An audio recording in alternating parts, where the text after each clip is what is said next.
Olá pessoal, boa noite. Chegamos a mais uma terça-feira, a mais um bate-papo, encerrando e agradecendo aí o pessoal do desafio dos 30 dias.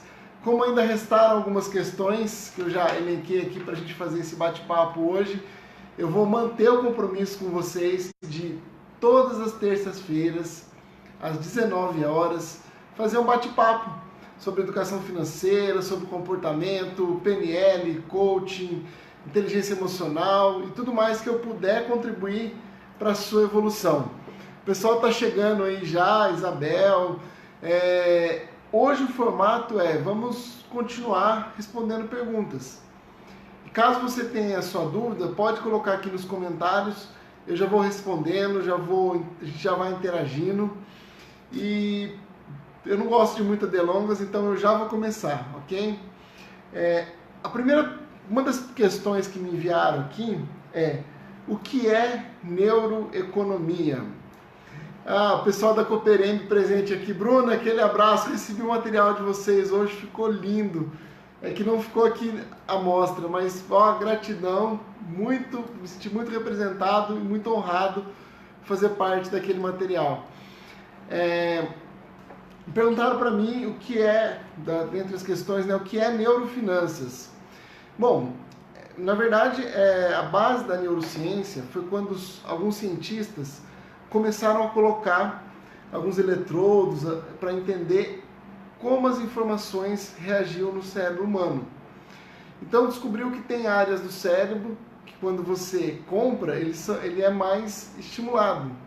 Descobriu-se também que através dos seus sistemas representacionais, ou seja, do som, das cores, do cheiro, você consegue também se sentir mais animado para fazer a compra. Porque afinal, todos esses estímulos eles estão diretamente ligados ao prazer.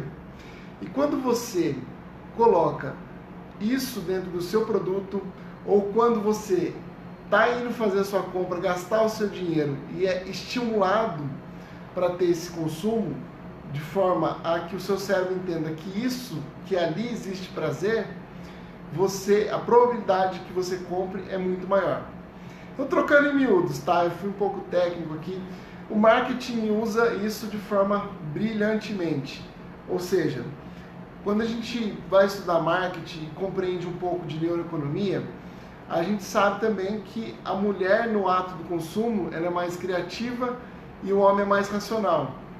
Ou seja, a mulher opera com o lado esquerdo, com o lado direito do cérebro, que é responsável pela criatividade, e o homem opera com o lado esquerdo, que é o responsável pela racionalidade. Como é que a gente estimula isso, né? É através do globo ocular. Então, se você olhar, por exemplo, 15 vezes para a sua direita ou 15 vezes para a sua esquerda, o seu hemisfério correspondente à criatividade ou à racionalidade já está sendo estimulado. Então, quando você entra numa loja e acaba se deparando com as prateleiras do lado direito feminina e do lado esquerdo masculino, você já está sendo impactado, já está sendo estimulado na sua racionalidade ou na sua criatividade. Vamos falar um pouco de cores.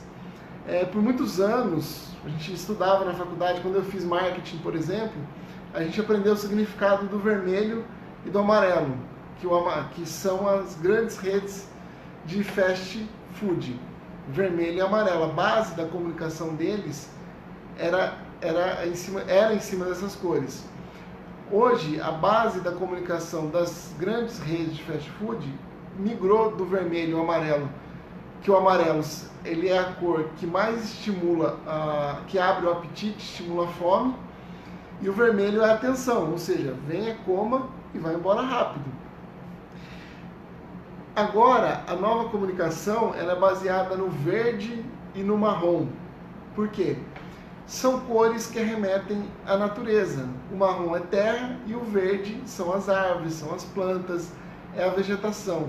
Então, o seu sistema límbico, ou seja, o seu cérebro que é responsável pelas emoções, quando ele entra nesse ambiente, identifica cores dessa palheta, ele está se referindo que ali, ele está entendendo que existe uma comunicação, uma alimentação saudável. Então você também já está sendo estimulado. Um outro exemplo de som, por exemplo. E a neuroeconomia estuda todos esses fenômenos. De como fazer, por exemplo, um efeito manada, para que as pessoas comprem porque as outras compraram, que é a cultura do ter para ser. Então esse efeito manada é, por exemplo, um jogador de futebol que ouve uma certa música e posta lá, e aí, pô, ninguém conhecia a música. De repente, porque fulano de tal tá ouvindo a música, pô, deixa eu ouvir, isso aqui é bom, deixa eu ouvir, deixa eu ouvir, deixa eu ouvir. E o seu cérebro, depois que ele ouviu algumas vezes, ele já se ambienta, apesar de não gostar da música, você acaba cantarolando. E dali a pouco você já está consumindo aquele padrão musical. E assim eles fazem, por exemplo, nas rádios. Quando eles querem lançar uma música de sucesso, por exemplo, então, existe todo um aparelhamento para lançar uma música que vai se tornar um sucesso. Então eles pegam uma música que a pessoa gosta muito, pega essa música que será um futuro sucesso, e o radialista já promete que na sequência vai ouvir uma música que também é boa. Então eles fazem como se fosse um sanduíche, colocando essa música que é aparentemente desconhecida no primeiro momento, e o seu cérebro entende, pô, isso aqui é uma coisa legal. Então eles vão ensinando, vão doutrinando a sua forma de consumo dentro da neuroeconomia. E aí fica mais fácil compreender qual será o próximo sucesso, ou qual será o próximo jeito de vender. Música, por exemplo, no supermercado. Se você pega períodos que tem muita gente, o som ele é um pouco mais alto e um pouco mais compassado. Eu já falei aqui, a gente se move por causa do som, por conta do som, né? A gente é ritmado pelo som. E em momentos que tem pouca gente no supermercado, a música é um pouquinho mais baixa e mais clássica, para a gente se mover de forma mais lenta e acabar aumentando o tempo de permanência no supermercado, também aumenta a probabilidade de você comprar mais. Aí às vezes tem alguém no interior aí pensando assim, poxa, mas essa tal de neuroeconomia não pega aqui no interior, né? Bom, eles trabalham isso com cheiro, por exemplo, cheiro de carro novo, que tem em qualquer lugar e a gente sempre sonha com cheiro de carro novo. Mas também aquele churrasquinho de carne de gato, ele também faz neuroeconomia através do cheiro. Se ele vê alguém passando, ele dá uma borrifada ali com tempero, e aquele cheiro, quando sobe, estimula os nossos sentidos. Então, assim que compreendendo o cérebro humano, como o cérebro processa essas informações no ato da compra. E aí tem uma pergunta aqui que eu vou falar um pouquinho mais de neuroeconomia, para estimular ao consumo inconsciente, ok? Eu acho que eu respondi e falei um pouquinho de neuroeconomia, que é um dos assuntos que a gente trabalha dentro do curso de neurofinanças, esses insights do mercado, né, esses fatores externos, para que cada vez mais eu esteja no controle do meu dinheiro, ok? Isso acontece com internet, com um monte de coisa, a gente vê isso no curso para poder trabalhar de forma mais efetiva. Qual o valor necessário para me aposentar? Essa foi a pergunta que o pessoal mandou. Aqui existe uma discussão muito grande, tá? Primeiro passo, né, é ter feito um diagnóstico, entender o meu padrão de vida, qual é a base para eu viver. Então, se hoje eu vivo com R$2.000, eu preciso programar uma aposentadoria, que o ideal seja uma renda passiva, né, que gere pelo menos 1,5 ou até 2 vezes esse padrão de vida. Então, se eu ganho 2, eu preciso me projetar para ganhar 3,5 ou 4. 3 ou 4, na verdade, né? 1,5 ou 2 a mais. Por quê? O dinheiro no tempo, ele tem um fator chamado inflação. A gente tem perda do poder de compra. Ou seja, R$ 2.000 hoje não vai comprar as mesmas coisas que compram daqui 10 anos. Então, você vive com 2.000 hoje, ou você vai ter que baixar o seu padrão de vida, ou você aumenta o quanto você ganha. Agora, uma reflexão. Isso pode ser feito com muito dinheiro ou com pouco dinheiro. Qual que é o ponto? É eu imaginar que nessa fase que eu estou me preparando para essa minha aposentadoria, eu já esteja com a minha casa quitada, que eu não esteja pagando aluguel, que eu tenha um patrimônio que me dê uma segurança para que essa despesa fixa mensal seja a mais baixa possível. Porque com uma despesa fixa e variável baixa, você consegue ter elasticidade para trabalhar as outras coisas. Ou seja, não depender de aluguel, não depender de ainda estou pagando escola para os meus filhos. E por que eu falo que isso faz com muito dinheiro ou com pouco dinheiro? Uma vez eu atendi, vou contar um pequeno caso aqui, né? Uma senhora que o marido dela era advogado, tinha um alto padrão de renda, eles tinham um apartamento em São Paulo, um sítio com kart, com uma série de lazer no interior, tinha mais uma casa na praia e tinha mais algum outro lugar que eles sempre iam. Então eram 4 imóveis. Então a receita, a despesa fixa dela era altíssima. E enquanto ele trabalhava, ele tinha como manter esse patrimônio. E aí quando ele parou de trabalhar, que ele veio a falecer, essa despesa se tornou impagável para ela. Então não dava para ela manter os 4 imóveis. Então ela realocou o patrimônio dela, fazendo o sítio, ela vendeu, comprou alguns apartamentos, transformou em aluguel, a casa da praia também transformou em aluguel, e aí ela tinha mais mobilidade.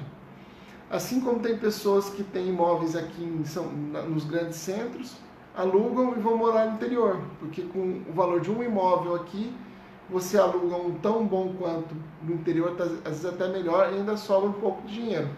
Então, é entender a primeira questão da aposentadoria, qual é o meu padrão de vida, quanto eu vou precisar para viver, e qual vai ser esse patrimônio que vai me garantir essa tranquilidade. E patrimônio, gente, não é só físico não, tá? Não é só pensar em casa, carro, é patrimônio intelectual, é o quanto eu vou me preparar para, por exemplo, me tornar talvez um consultor, um palestrante, ou para contribuir de forma ativa na minha comunidade. Porque quanto mais ativo eu sou, maior a probabilidade de eu gerar renda. Tintim, senhoras e senhores. Pessoal, eu estou indo rápido aqui, mas se quiserem pode deixar pergunta sobre educação financeira, sobre economia. Deixa eu dar um oi aqui para quem já deu comentário. Giane Salles, aquele abraço, minha querida Melina, Meila, Rubiene, Maria Pereira, Fernando Santos, grande Fernando, vamos lá, por aí, Nilza, Priscila. Bom, próxima pergunta. Programas de pontos funcionam? Sim, funcionam. Francisca Soler, beijão lá da CETESB. Funcionam sim, funcionam muito bem, desde que você entenda. Eu sempre falo de regras do jogo. Cada cartão, cada tipo de loja, ela vai beneficiar o seu público-alvo. Então, se você entende o seu padrão de consumo, por exemplo, você tem um consumo alto de combustível, então você pode ter um cartão de algum posto de gasolina que potencialmente ele vai te dar mais benefícios. Se você tem crianças em casa, você também pode concentrar os seus gastos em algum perfil de loja. Eu sou um adolescente, eu gasto muito com viagens, então eu vou concentrar em programas, o meu consumo, em programas que têm milhas. O que acontece desses cartões é que muitos pagam para poucos usar. Como tem muito distraído, gente, os cartões vão beneficiando quem entende mais ali e acompanha as promoções, acompanha o que está acontecendo dentro do cartão.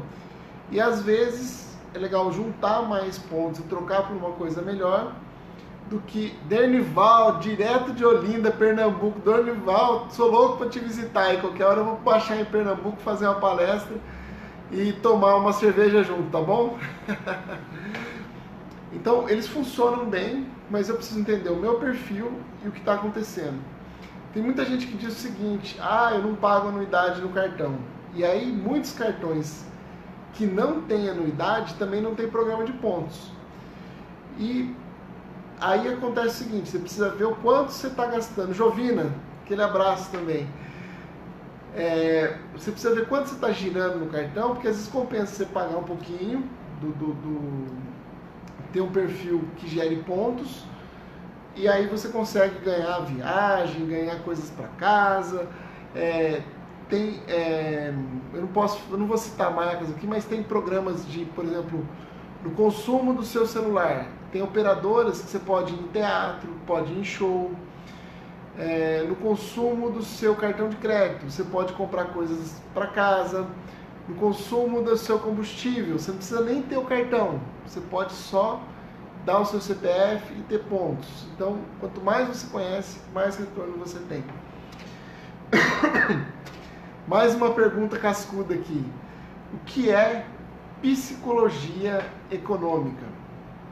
Bom, a psicologia é aquela ciência que acaba estudando o comportamento humano, como o nosso cérebro reage, como as pessoas reagem aos fatos, à história, ao seu conjunto de crenças e valores.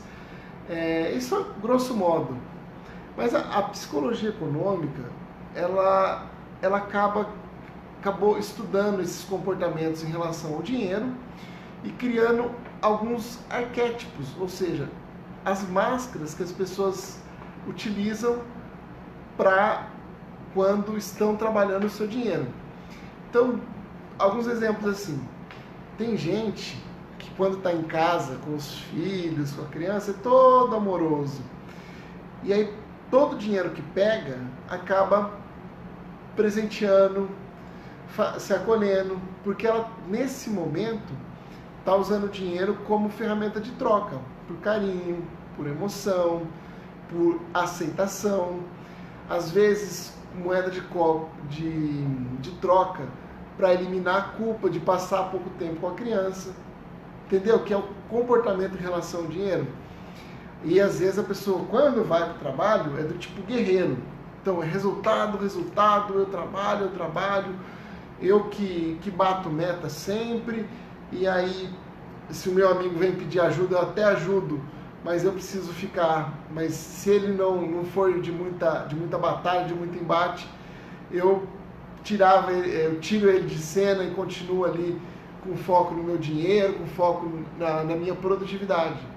Então, esses vários perfis psicológicos, eles acontecem, a gente nasce e vai evoluindo ou não, né? Vai mudando durante tanto quanto o ambiente, quanto as pessoas que nos circulam, quanto as situações. Então, a base desse comportamento, ela sempre vai ser o ambiente. E aí, no curso também, que vai rolar agora em São Paulo, que é o Neurofinanças Sistêmicas, a gente vai entender a pirâmide. Existe a pirâmide de Maslow, né? Que a base da pirâmide de Maslow é as nossas necessidades fisiológicas. Para o processamento do pensamento humano, que é como a gente consegue pensar esse dinheiro e essas emoções, a base disso é o ambiente que forma o comportamento, e assim você vai segmentando até chegar na sua essência. Mas o importante é que você compreenda dentro do seu perfil psicológico o que você ganha por fazer do jeito que você está fazendo e o que você perde por fazer do jeito que você está fazendo. Seja no ambiente de casa, seja no bar, seja com a família, seja na igreja, sempre vai ter um ganho e sempre vai ter uma perda. E o que eu posso fazer para melhorar isso também é uma boa dica. Rita de Cássia Pimentel chegou, seja muito bem-vinda. Nós estamos aqui na pergunta 4, nós vamos fazer 10 perguntas cada live, ok? Então, psicologia econômica é como o nosso nosso comportamento com relação ao dinheiro interfere nas nossas ações e no nosso resultado. Isso em síntese. Ganho pouco... Olha a pergunta, gente. O pessoal às vezes não tem muita dó de mim, não. Ganho pouco no meu emprego. Como pedir aumento? Bom, tem vários fatores, né? Antes de eu pedir um aumento, primeiro eu preciso entender o momento econômico da minha empresa. Se ela está disposta a dar esse aumento, se ela está arrecadando mais do mercado, como é que está esse momento dela, se ela está expandindo e precisa de mais expertise. Um outro ponto é esse aumento esperado, ele está dentro de uma realidade de mercado também? Porque às vezes eu olho para o meu segmento e hoje, como a economia está mais tranquila, eu olho para o meu segmento, está dando 3, 4% de aumento. E a minha expectativa é ganhar 10, 20% a mais. Então, está descompensado. Se eu olhar para a realidade da minha empresa e para a minha realidade, está descompensado. Nesse caso, eu preciso começar a me projetar com novas competências, com novas habilidades e principalmente com mais atitude. Esses 3 pilares, conhecimento, habilidade e atitude, é conhecido como o sucesso dentro da administração, que foi uma tríade construída pelo Peter Drucker, que dizia o seguinte: se você não tiver conhecimento, eu te ensino. Se você não tiver habilidade, eu te treino. Agora, se você não tiver atitude, eu te demito. E isso a gente ouve na faculdade também. Só que fizeram uma pesquisa dizendo que a habilidade é o pilar equivalente a 70% do seu... habilidade não, atitude. A atitude equivale a 70% do seu sucesso. Então, antes de efetivamente vou pedir um aumento com o meu chefe, reflita como estão as suas atitudes dentro da empresa. Eu estou contribuindo? Eu teria como, por exemplo, fazer um ganha-ganha com o meu chefe, oferecendo 30% a mais de resultado por 10% a mais de aumento? Então, é olhar e dentro dessa reflexão você vai descobrir também se a empresa pode atender as suas expectativas ou se está no momento de partir para uma transição de carreira. Eu não preciso fazer isso do dia para a noite, mas eu posso começar a me aperfeiçoar, a me desenvolver mais e em seguida eu faço essa transição. E efetivamente, se eu me sinto preparado, se a empresa tem essa condição de fazer isso, eu uso a forma sutil, discreta e elegante. Eu chego no meu chefe de forma sutil, discreta e elegante para debater para ele e ouvir também quais são os argumentos e o que pode ser feito para você chegar onde você precisa e muitas vezes onde você merece.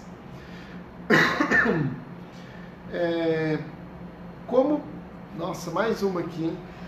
Como pedir descontos? Vamos brincar? Tô vendo que o pessoal tá aí se movimentando.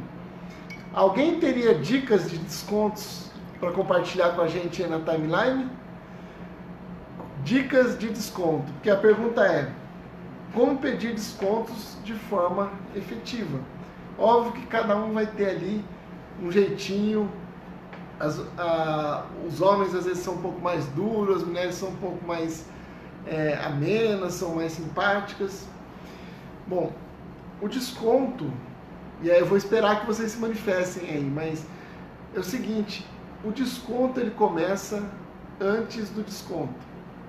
Antes do momento que eu cheguei na loja, falei o que eu queria, sem ter, por exemplo, uma referência de quanto isso vale lá fora. Ou demonstrando a minha ansiedade em relação ao produto. Se eu estou num momento seguro, se eu sei efetivamente o que eu quero comprar, se eu fiz uma pesquisa de preços adequada e eu estou num local que permite pedir descontos, se eu entendo um pouquinho, o mínimo da política de preço, porque é o seguinte, às vezes a gente acha assim, eu vou comprar na loja X, que ela é ótima de preço. Mas as lojas e os supermercados definem políticas de preço por região também, por cidade. Então, às vezes, você saindo de uma zona central, de uma grande capital, indo para um bairro, coisa e tal, você já consegue preços melhores. E para pedir desconto, o necessário é que você dê trabalho para o vendedor te vender, para que ele oferte a melhor condição. Denival está dizendo aqui, concordo, atitude é tudo. Larguei, eu acompanhei um pouco, Denival, você foi herói, para não falar um palavrão aqui. Atitude é tudo. Larguei São Paulo e troquei por Pernambuco sem emprego certo. Não desisti e hoje estou vivendo os melhores tempos profissionais que tive. Parabéns, merecido, porque você é um guerreiro. Os antigos tinham mais hábito de pedir desconto, de negociar à vista, né? A gente, muitas vezes, por estar com o cartão de crédito, acha que, bom, vou comprar parcelado, então eu não mereço descontos. Então, vou citar um exemplo de política das lojas, né? Tem lojas que o desconto é o vendedor tem um ticket mensal que ele pode converter em desconto. Então, ele pega aquele cliente que gosta de negociar e também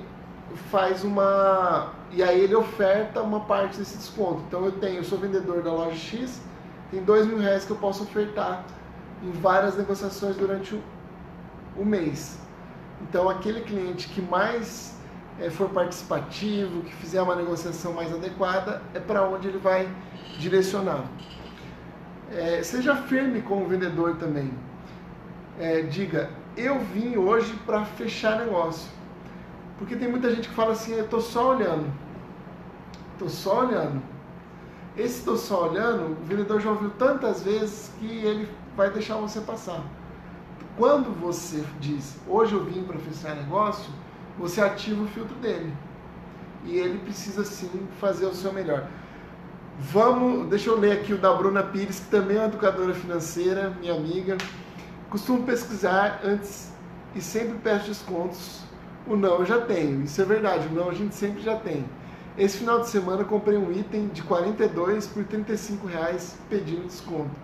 Sabia, Bruna, São Paulo, eu sei que você não está na capital, mas São Paulo é a capital do Brasil, onde as pessoas mais têm vergonha de pedir descontos. Engraçado, Curitiba é dita como a mais endividada. Um pouco de cultura inútil. Mas é importante que a gente tenha sempre esse hábito, né? Às vezes brincando, às vezes quando é uma compra um valor mais expressivo, a gente sim tem que se dedicar. Então, resumindo um pouco aqui, a Francisca dizendo que conseguiu aplicar hoje, yes, esse mês. Resumindo, desconto está intrinsecamente ligado com planejamento. Quanto mais eu me planejo, melhor, mais eu potencializo o desconto. Aqui também, né, o pessoal pedindo dicas de como economizar no supermercado. Bom, tem várias, né? Lista de compra, por exemplo. Tem gente que faz com o que está faltando em casa. Dá uma olhada lá, anota o que está faltando. Tem gente que faz com o que tem no estoque. Dá uma olhadinha lá, uma lata de óleo, um pacote de arroz, anota o que tem no estoque e conforme for andando, vai pedindo desconto. E alimentado no mercado também funciona bem, porque quanto mais o seu metabolismo está tranquilo, menor a sua ansiedade. Evitar também, se a criança está muito habituada a pegar as coisas e ficar forçando a barra, evitar levar a criança. Se bem que é uma ótima oportunidade de você conversar, de ensinar o seu filho, a sua sobrinha e quem quer que seja nesse momento de compra, ensinando o que é barato e o que é caro. A Bruna está comentando aqui, Cresci vendo meus pais pedindo desconto, principalmente no pagamento à vista. Exatamente. Muito atrelado ao planejamento. Principalmente porque é psicológico, né? Porque quando a gente vai comprar a prazo, a gente fica numa posição de quase que culpado, né? Eu vou comprar, deixa eu ver se o cartão vai passar, deixa eu ver se cabe no meu bolso. Então, mesmo comprando a prazo, é possível você tentar alguma coisa. Não é a praxe, né? Mas todo mundo tem condição de negociar. Mais dica de supermercado. O mercado, ele é completamente, né? Tem um livro que foi escrito chamado O Poder do Hábito, que eu recomendo a leitura principalmente para os educadores, para a galera que quer entender mais desses perfis de consumo,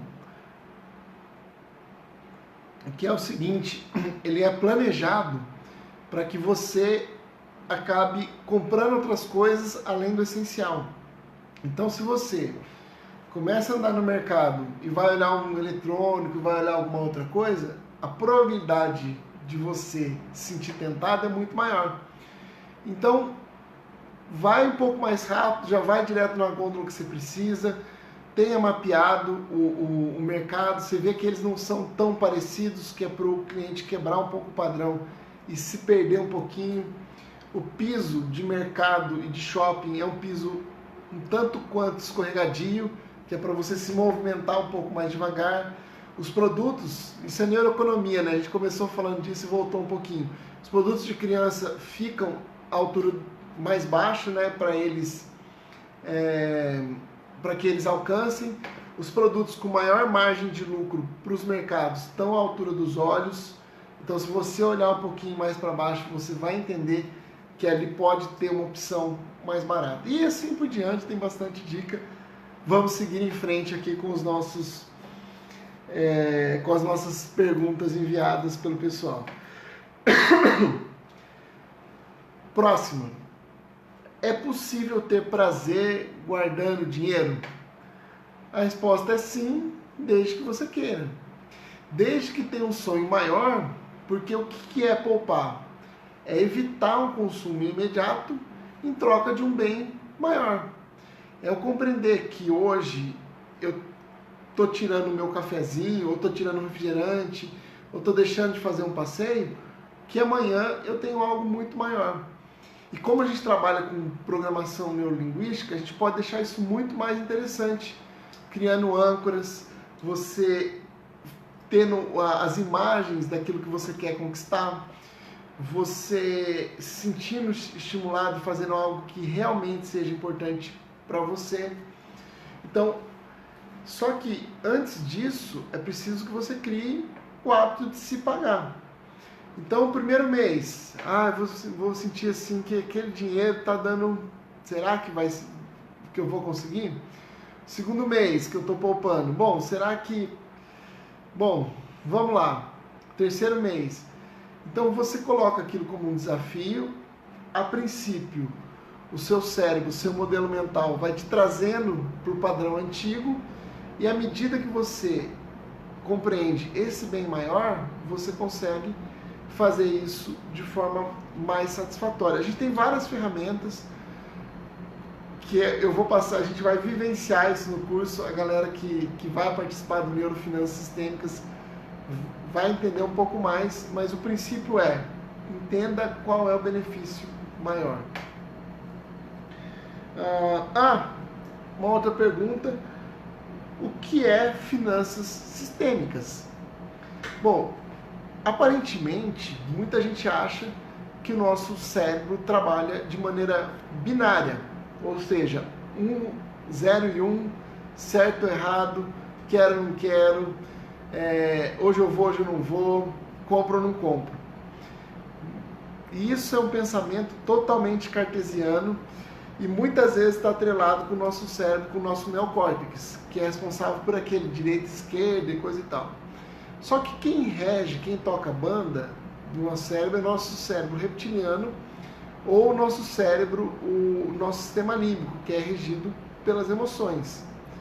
Então, quando eu penso de forma sistêmica, além de pensar no não, eu penso poxa, o quanto esse não é importante para mim nesse momento? E aí eu estou pensando no sistema. Se eu comprar essa caneca e levar para casa, quantas canecas eu já tenho? Será que eu realmente preciso?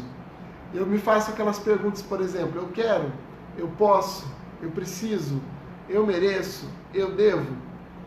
Você está conectando de forma sistêmica o seu pensamento mental, que é o seu neocórtex, que é o responsável pelo sim ou pelo não. Você está unificando esse resultado futuro com o seu sistema límbico, e aí você entende o que está por trás daquilo, se eu fui comprar emoção, se eu fui comprar carinho, se eu estou fazendo uma troca apenas pelo processo, né, do compro ou não compro, ou se eu estou tendo um benefício maior em prol de um resultado. Estou comprando aqui, vou investir e daqui a pouco eu tenho mais dinheiro, ou eu tenho o benefício que eu desejo, enfim. Então, quando eu falo de finanças sistêmicas, eu estou atrelando a esses meus anseios, essas outras conexões que vão muito além do sim ou do não, do quero ou não quero, e assim por diante. E aí o pessoal também, para a gente finalizar, eu sempre falo que é 30 minutos e passa um pouco, né? O pessoal perguntando o que nós vamos fazer no curso, né? Que é Neurofinanças Sistêmicas. Nós vamos olhar dentro do seu perfil psicológico, como está o seu estado atual e como estão as pessoas que circulam à sua volta, como você faz para reconhecer elas, para começar a trabalhar a sua comunicação de forma mais eficiente. Nós vamos começar, nós faremos exercícios de placa mental, por exemplo, para você entender como o seu cérebro funciona. Nós vamos fazer também um exercício chamado de modelo. Nós vamos fazer um outro exercício. Fiquei emocionado, gente. Minha mãe está me assistindo na live aqui, ó. Oi, mãe! Tudo bom? Nós vamos fazer um exercício ligado à PNL chamado de estratégia Disney, que é como você faz para ativar o seu cérebro criativo, o seu cérebro racional e validar toda a estratégia que você tem para a sua vida financeira. Nós vamos montar o seu arquétipo do dinheiro para entender essas emoções e compreendendo tanto os fatores externos e os fatores internos que te motivam a ter o resultado que você tem hoje, você consegue ter clareza e objetividade para seguir o próximo nível, para aumentar a sua capacidade de fazer dinheiro de forma criativa, ou de fazer a gestão do que você já ganha e provavelmente se tornar um investidor, se tornar um realizador. Então é um curso completo que trabalha técnicas de coaching, fazendo perguntas e fazendo exercícios. Eu estou trazendo pela primeira vez dentro das finanças várias dinâmicas sistêmicas, que é você entender as leis da ordem, da natureza, as leis da ajuda, as leis dinâmicas da prosperidade. Eu vou trazer também exercícios de programação neurolinguística para você compreender esse modelo mental, entendendo como funciona o cérebro, você consegue se trabalhar, se autodesenvolver, se autoconhecer e fazer o mesmo com as pessoas que estão ao seu lado. O curso vai ter uma edição em São Paulo, Rio e Brasília esse ano. E é um curso que eu vou fazer uma vez por ano só, porque eu tenho uma demanda grande de palestras e aí eu preciso organizar a minha agenda também. Então, dá uma olhadinha, eu vou postar aqui nos comentários o site, o valor, as datas, e aí eu espero que você esteja lá, para que você que está trabalhando suas finanças, que já tem planilha, que já está, ou que não gosta de planilha também, quer procurar novos caminhos. Esse é o grande mote aí desse nosso encontro. São 2 dias, sempre com dinâmicas, sempre com uma forma diferente de pensar. E aí o Dernival me fala aqui, os europeus não são bem doutrinados. Nós somos muito consumistas. Você concorda? Sim, o brasileiro ele é bastante consumista. E eu vou trazer um pouco nesse curso, Dernival, a diferença do pensamento financeiro, que é o que o brasileiro usa, para o pensamento econômico, que é o que o norte-americano usa, que é para um pensamento um pouco mais paternalista, que é o nosso, que é uma mistura desse financeiro com esse econômico, que o europeu também usa, e a gente vai usar isso como base para alicerçar o nosso treinamento, ok? Bom, o nosso tempo estourou, mais uma vez, agradeço, curtam, compartilhem e até a próxima terça-feira.